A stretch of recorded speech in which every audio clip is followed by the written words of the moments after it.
Yo, what's up, guys? I'm Jano, but since YouTube just hates it when people play music out loud, because somehow you can have your own streaming service called YouTube Music, you can have Spotify, you can have Apple Music, you can have it all for quite cheap to very cheap. And it's a big hassle, it's a big bother when a copyrighted song comes on, when the reality is it would probably help the artist quite a bit. Certainly would. But hey, let's just be inept to a large magnitude and just block the fucking... let's just block the songs from the video, or block the video is the right answer. What's up? I'm doing decent, good, great. No, I really do great. I'm doing pretty good though. I was listening to right here, "Keep on Lying" by Tame Impala, but I'll keep on telling my truth. It's a very good song from a very amazing album that never really clicks with me too often, but when it does, it's just like it is a mirage how much it hits compared to before. And I just kind of get back to a state of mind where I don't enjoy it as much, but the moments where it hits are probably the most miraculous songwriting moments there are. And it's interesting because I've heard this outfit, the earlier works, be compared to the Beatles. But to me it's so different. Because the Beatles experimented with this kind of songwriting. In fact, they kind of did this kind of songwriting. But you notice how when music progresses, it grows much more smooth. It grows more complex, detailed, grows more meaningful. There's incredibly complex music from certain points in time, but you cannot have, like, what I mean by complexity is more so in the details. Every amazing foundation to my mind that I've heard musically, like, you know, even going way back to the classical era, which I've listened to extremely little of, but what I have heard, it works on a simple dynamic with an amazing execution. It works on a simple back and forth with very beautiful elaborations. Basically, the structure is a big part of it. The actual ideas are an immense part of it. The execution is a huge part of it. But you notice, all in all, music is very rarely straight up, like, incredibly complex. Although it can have complex moments.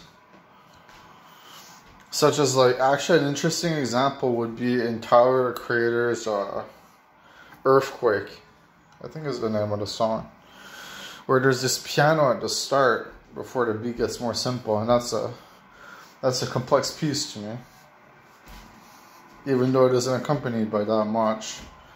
Just the way the piano plays, it sounds meticulous. But I guess my point would be that what creates an amazing song is often simplicity in design. Even though then when you get to elaborating upon the simplicity, that creates the meticulousness, that creates the detail. And it's fascinating. Oh,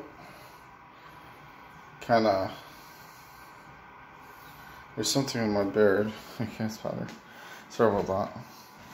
It's fascinating because I'm a huge music aficionado. Meaning I love songs.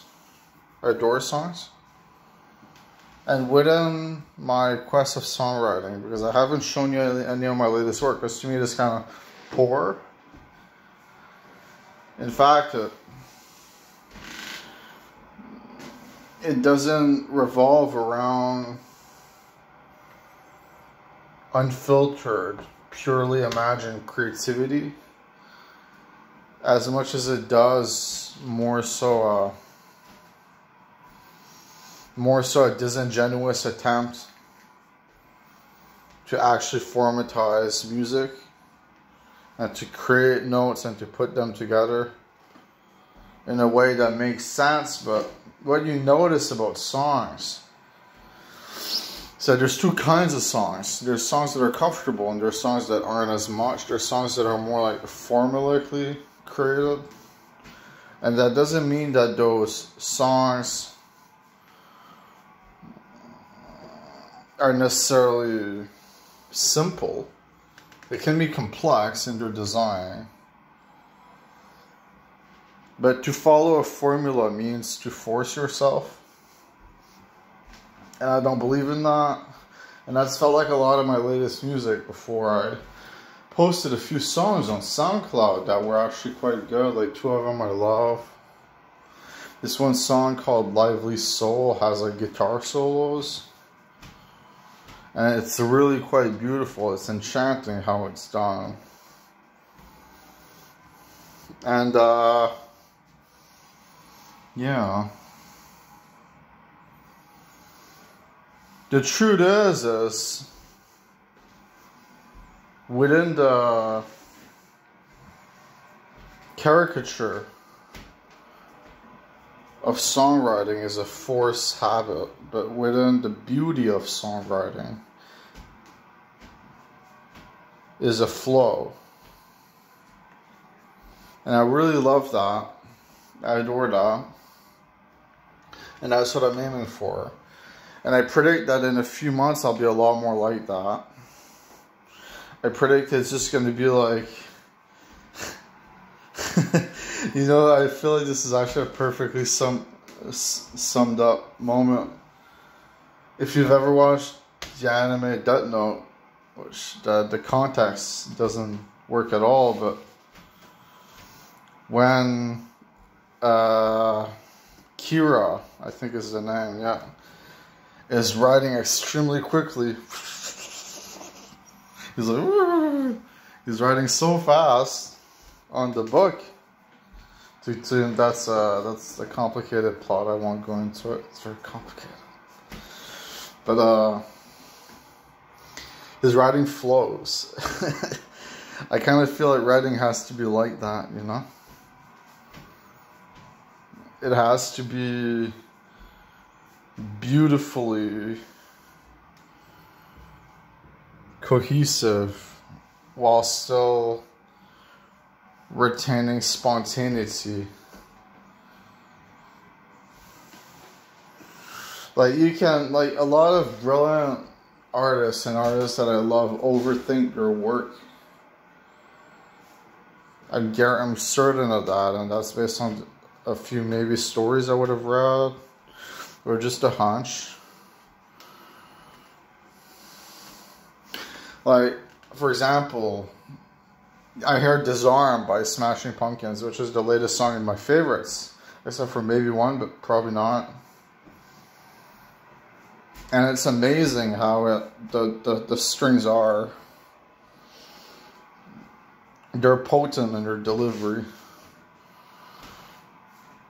They don't stagnate, they simply evolve. And the way it all flows, it is like a boat riding down a stream. It is extremely comfortable. And what's interesting is that I presume that something with that much complexity would not be spontaneous, you know? I presume it would be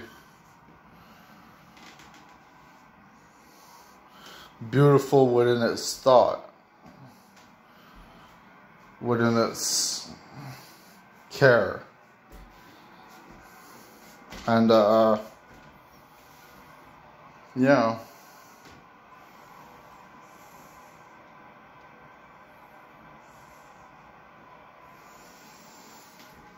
I think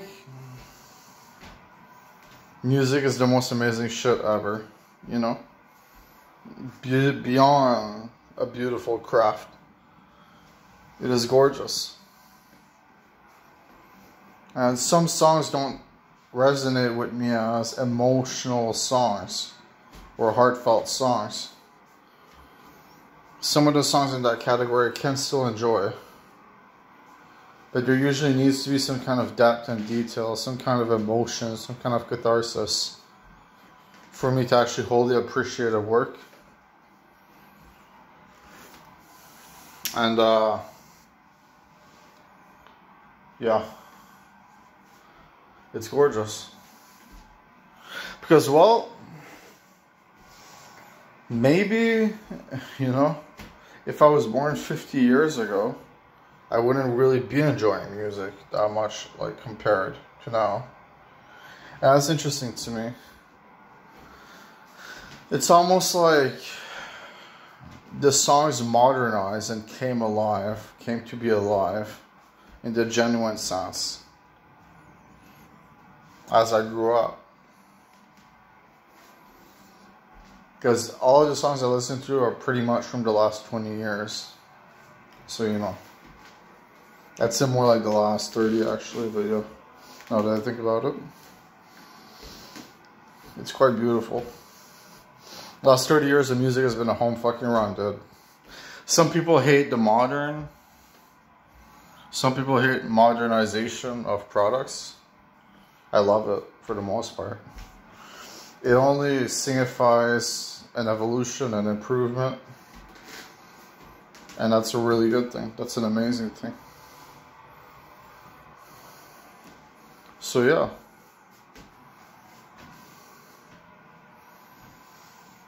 Within the cordiality of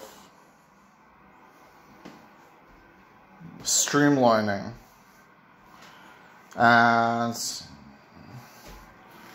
making your products to be of a baseline of acceptance,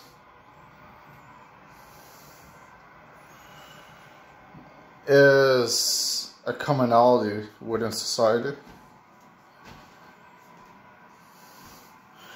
But what's interesting is that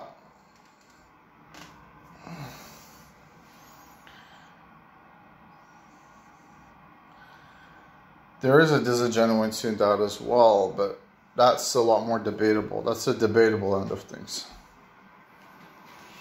Because a lot of artists that are potently creative and talented still recognize the truth. You have to create your product in a way which is to be accessible. And I don't mean like in the grand sense, I just mean that all. In a way which is to be understood, you know? Because accessibility is understanding, of course. You think about it, and people would think accessible would mean that it would cater to the masses. But I'm sure that a lot of our ideals and their core basis are